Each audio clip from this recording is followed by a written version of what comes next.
everyone, my name is Abby and we're so excited that you're joining us today. Today we're going to be looking at a few stories where Jesus used his words to do incredible things. And we're talking about how our words have power. We can use our words to either build up and encourage our friends or use them to tear someone down. So, if we want to reflect Jesus to others, we should use our words to encourage and build up others. That's why today we're saying, every day, I reflect Jesus to others. We're going to start things off by singing a song together, so go ahead and stand up, and let's sing this out as loud as you can.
Stronger than, hey!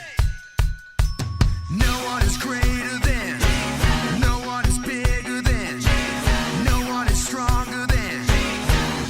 Come on! No one is greater than, no one is bigger than, no one is stronger than. No one is greater than, no one is bigger than, no one is stronger than Jesus.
You guys sounded awesome. Thanks so much for singing along with us. Now we're gonna take some time to watch a Bible story together.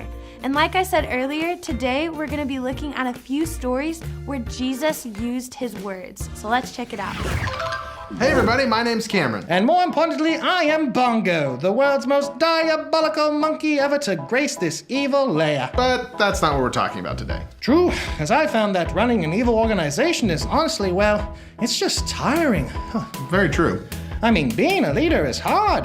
You're constantly having to make decisions. Are we pillaging today or simply plundering? Are we pirates? And then when the actual pirates here were plundering, boy, they get their knickers into quite a twisty. And then we're left with, well, do we set off an explosion in the pirates' toilets? Or do we simply place the dynamite into their toilet paper? Because, well, No, stop, please, stop. Oh, okay. Well, so I thought I'd come here and help you with whatever you're saying. Well, actually, speaking of saying things, that's what we're talking about today. We're talking about how our words have power. In fact, our words have the power to either build someone up or tear them down. And Jesus tells us that we should build people up with our words. And that is why I have invented Susan.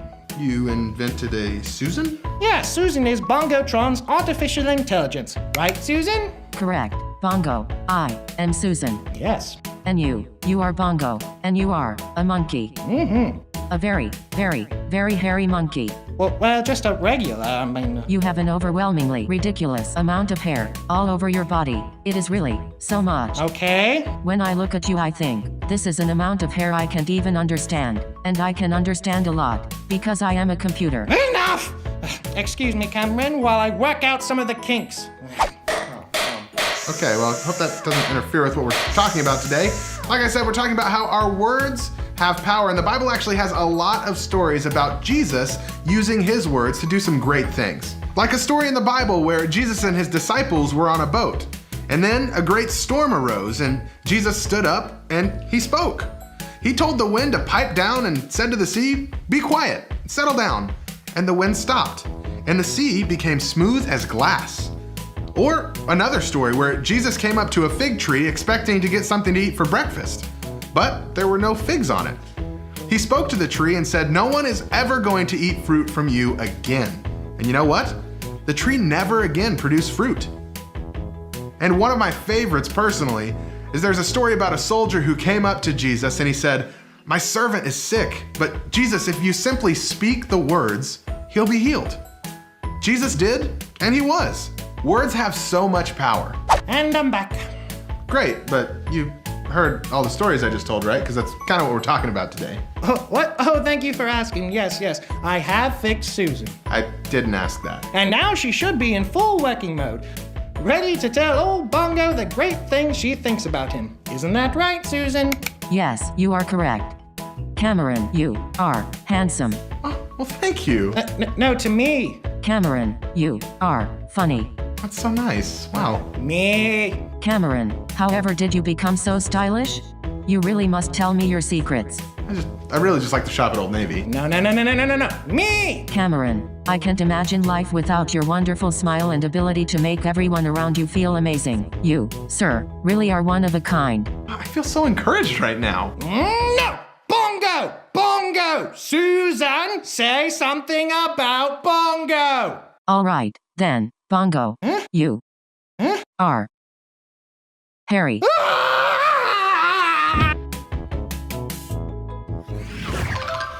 Jesus was able to use his words to do some really incredible things. He spoke and calmed a storm.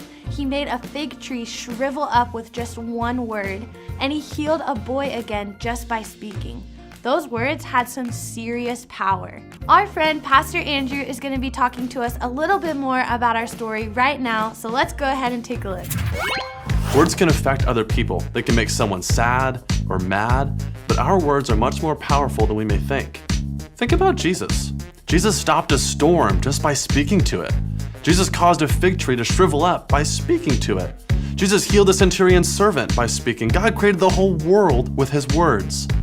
Words are powerful, and they can either be used for good or for bad.